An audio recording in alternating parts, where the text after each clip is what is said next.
Et déjà en rappel, pour ceux qui, après avoir créé des collections dans votre catalogue et lorsque vous avez redémarré l'application WhatsApp Business, si la page d'accueil là n'apparaît plus où il y avait profil, catalogue et tout ça, et que vous n'arrivez pas à revenir sur cette place pour pouvoir le voir, vous pouvez tout simplement créer un message, une discussion, envoyer un message à un contact pour que l'onglet discussion apparaît et que de là vous pouvez avoir accès facilement à outils professionnels en cliquant sur ces 3 points.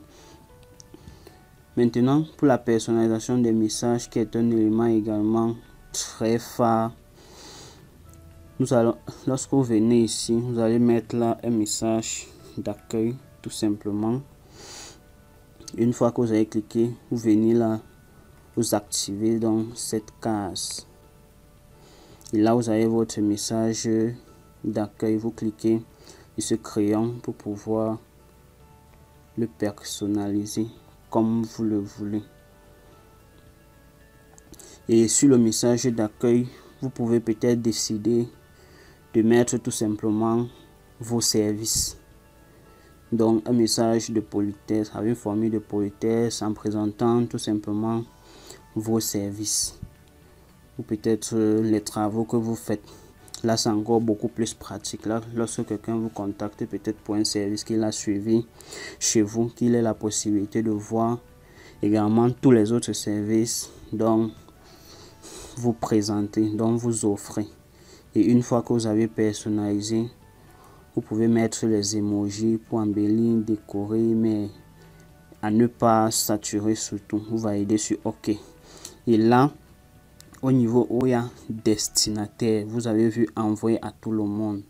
Ça veut dire que lorsque tout le monde, c'est-à-dire même vos contacts vont vous écrire, ils vont recevoir ce message. Et là, c'est pas bon. Ce n'est plus professionnel. Si vous l'avez peut-être déjà constaté, parfois lorsque vous écrivez à certains de vos contacts qui ont WhatsApp Business, vous passez autant à recevoir ces messages embêtants. Ce que je vais donc vous expliquer ici, c'est que vos contacts déjà sont ceux qui vous connaissent, qui connaissent déjà en majorité que vous vendez ou vous offrez tel ou tel service. Ils n'ont plus besoin de recevoir tous ces messages. Ce que vous allez faire, c'est quoi? Vous cliquez sur destinataire.